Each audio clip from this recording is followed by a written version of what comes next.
Assalamualaikum warahmatullahi wabarakatuh.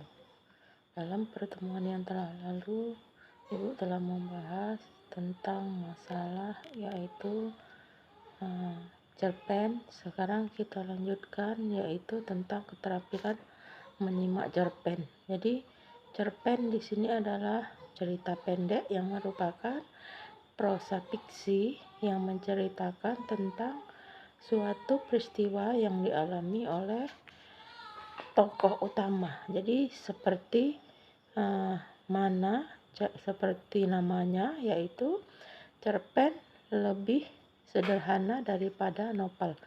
Cerpen di sini termasuk dalam sastra, yaitu populer. Karya sastra ini terjadi dari salah satu kejadian yang dikemas dengan cerita yang padat. Jadi di sini juga ada ciri cerpen, ya. Mungkin untuk ciri-ciri cerpen anak ibu ada yang telah mengetahui.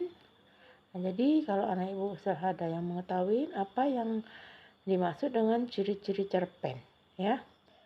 Jadi kalau memang anak ibu belum mengetahui dengan ciri-ciri cerpen, di sini ibu akan jelaskan tentang ciri-ciri cerpen. Ciri-ciri cerpen di sini adalah ceritanya dia fiktif atau rekaan, fokus pada satu aspek, ya.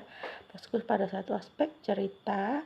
Dia di sini mengungkapkan yaitu aspek cerita dan di sini yang penting saja dalam cerpen. Jadi cerita merupakan yaitu prosa fiktif yang menceritakan yaitu tentang suatu peristiwa yang dialami oleh yaitu tokoh utama, yang seperti mana cerpen lebih sederhana, yaitu dia lebih singkat. Kalau novel itu kan dia tidak bisa kita baca sekali duduk, sedangkan cerpen bisa kita baca yaitu sekali duduk. Jadi cerpen termasuk dalam sastra populer. Jadi karya sastra ini terdiri dari satu kejadian yang dikemas dalam cerita yang padat. Jadi cerpen akan kita bahas, ya, atau kita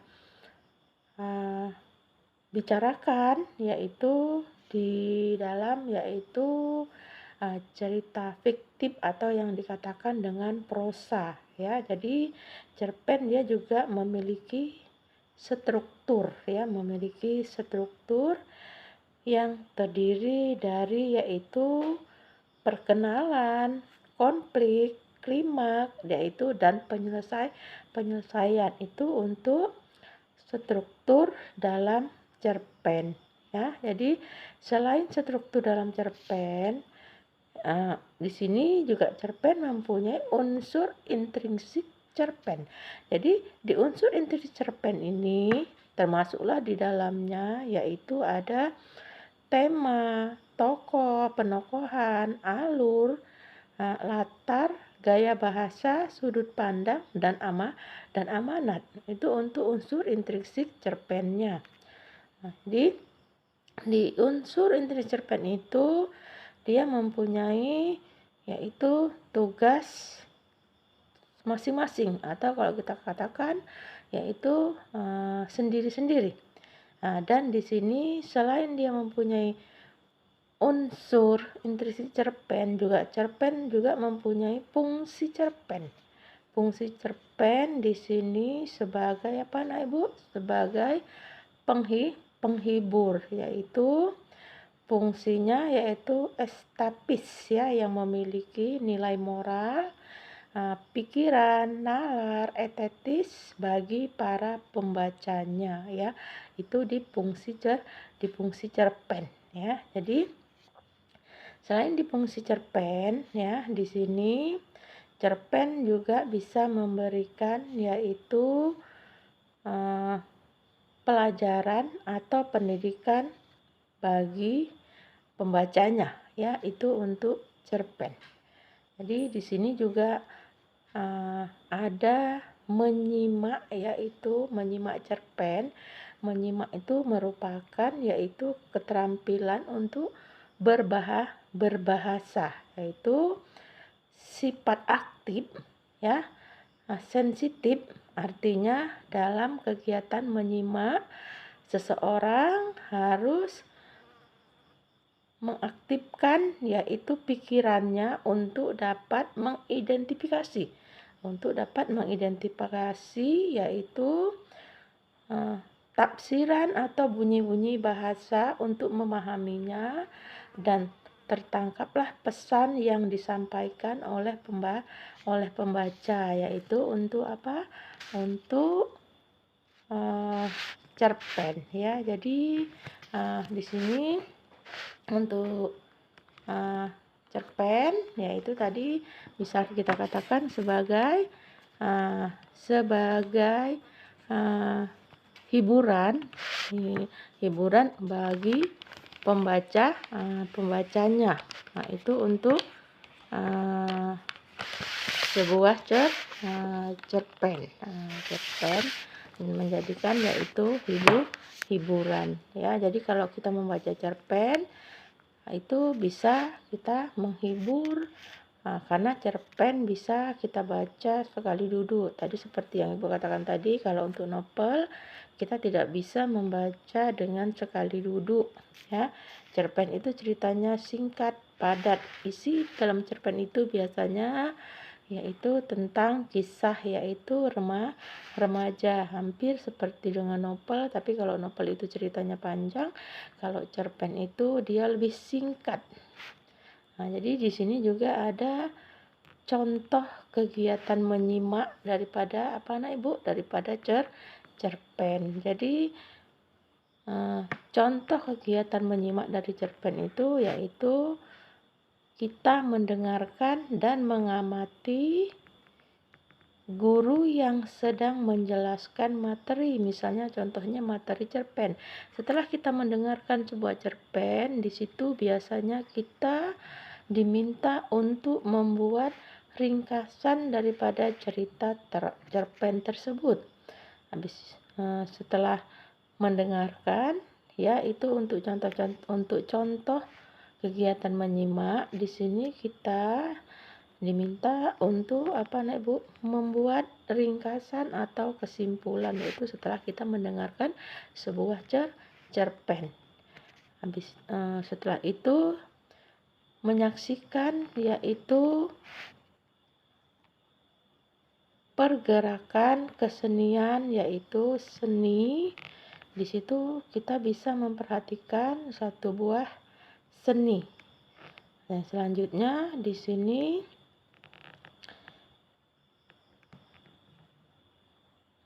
peserta di sini untuk bisa mempresentasikan setelah kita melihat kesenian yang kita lihat, karena dari melihat itu kan kita juga menyimak.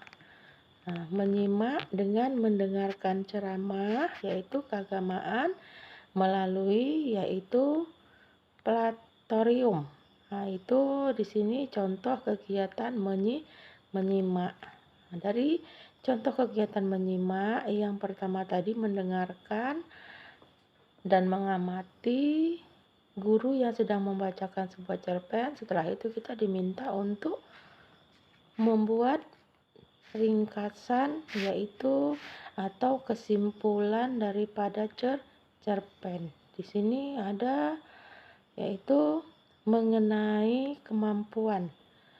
Mengenai kemampuan untuk paparan di atas mengenai kemampuan cerpen untuk pemahaman cerpen, untuk mengetahui makna dari kemampuan menyimak cerpen. Jadi kemampuan menyimak cerpen ini adalah kompetensi suatu proses, yaitu proses mental, bukan saja sekedar kegiatan untuk mendengarkan.